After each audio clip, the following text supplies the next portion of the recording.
Good morning, Big Brother fans. It is Thursday, September 1st, 2022.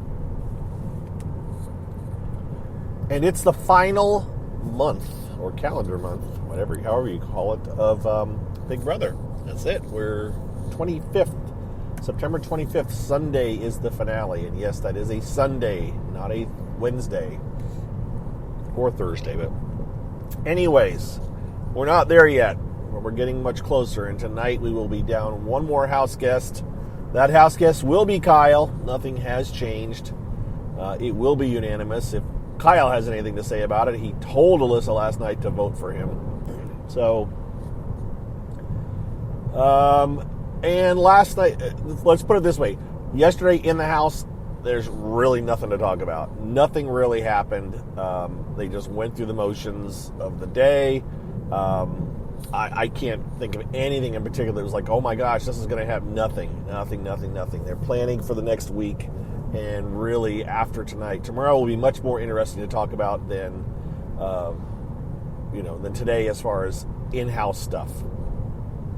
So just know that. So I don't have any breaking news, guys. I have thoughts on last night's episode.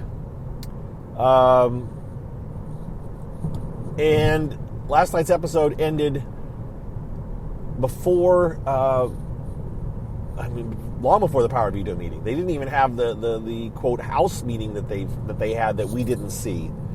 So this weekend I did a very long talk about what went on in the house, and today on the show, or last night on the show, they gave their version. CBS did.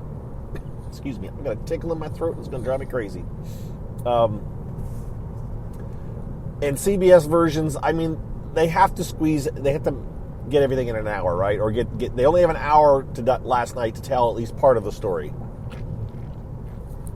So they have to make some editing decisions. And one of the decisions was, all right, let's show the Power Veto, which Michael did dominate. They barely showed anybody filling things up. It was just Michael going back and forth and dominating. They got in some falls. That's what they want to show. I thought Michael won an extra thing. He was so fast and got a prize, but basically the thing that Michael did that was so dominating was he never went for the big cup. He just used the small cup the entire time and blew everybody else out of the water. And the Power Veto winner not only won the Power Veto, but also won the right to watch the movie Bros. So that's that's how he got that. I thought there was a side. I thought he won the side bucket too. And then in addition to getting the Power Veto, he got that, but that wasn't how it worked this year. Sometimes you win a little side prize if you fill that smaller one. So, Michael dominated. They showed that. That was really that happened. Well, that happened first. But then the next thing they showed was them watch. They went right to watching the movie. And everything else that they showed after the movie happened between the Power Veto competition and the movie. So that's the difference. Right? Did it happen? Yeah, it all happened after the Power, I think. Gosh, man, now I'm a bit flummoxed. But yeah, no, I think the Power Veto, everything happened after the Power of the Veto, before the movie. And then after the movie, they had this house meeting. Actually, during the movie, Kyle apparently talked to some of them. And then after the movie, Michael came out. I know Kyle ran down Michael, and we don't know what happened, but then the feeds were down for 2 more hours, and that's when this quote house meeting that we are waiting to see apparently happened. But there's a lot that they didn't show. I'm glad they showed some of Kyle's comments last night. They gave some context. They rewound and showed it to give people a little bit of context. I wish they would have shown... I guess, so I was expecting them to show certain things and they didn't, but I guess some of the read by at least some of the fans online was that Michael was not really concerned about the racial implications of what Kyle did as much as he was his own game. I didn't think they showed that enough because I felt like Michael was really just weaponizing this whole issue as a way to get Kyle out and further his game. And I didn't think they emphasized that enough, but I guess online a lot of people felt that they did. So just be aware that and I had shared clips that Michael was very much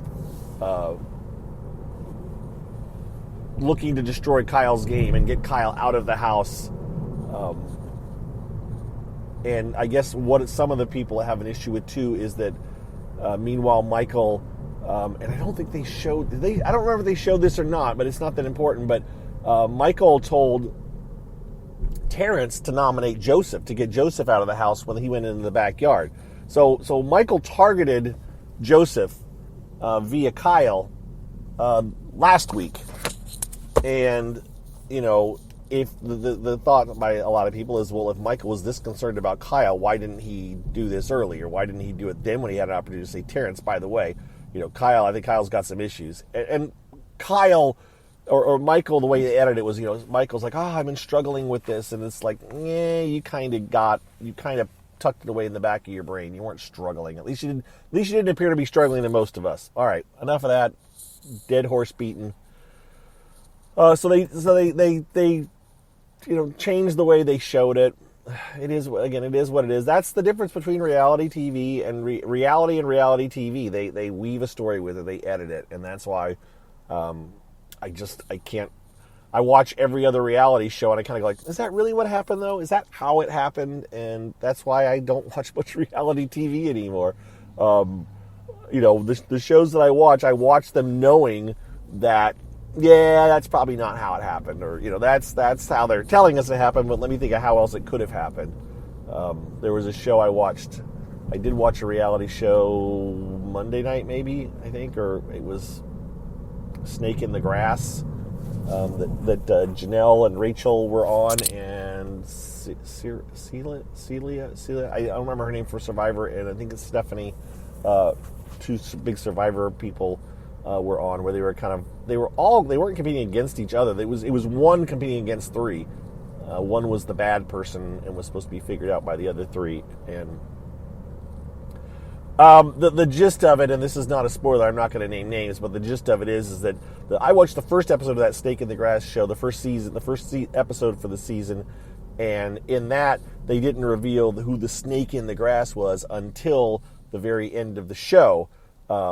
In the episode with Rachel and Janelle and Stephanie and Celia, I can't remember her name. They revealed the snake in the grass right in the middle of the show, because the majority of the show was about how the snake in the grass was trying to stay concealed because they were constantly, I think they figured it out really early on, and I think they kind of knew it, and they kind of went through the motions to get to the end. But I have a suspicion that they actually figured it out.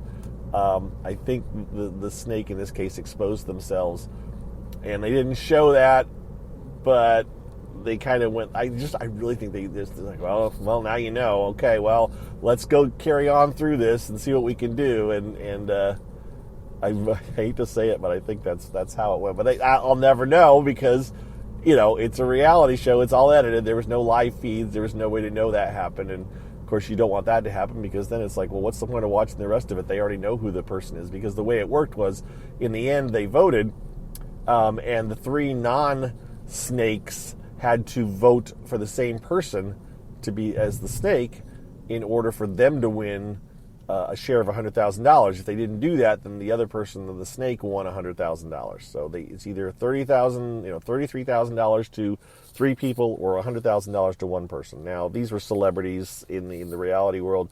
They probably got a pretty damn decent chunk of change just to do the show. I'm sure that the person that was the snake still made out okay. So, anyways, that's that's my reality TV thoughts as I talk about Big Brother.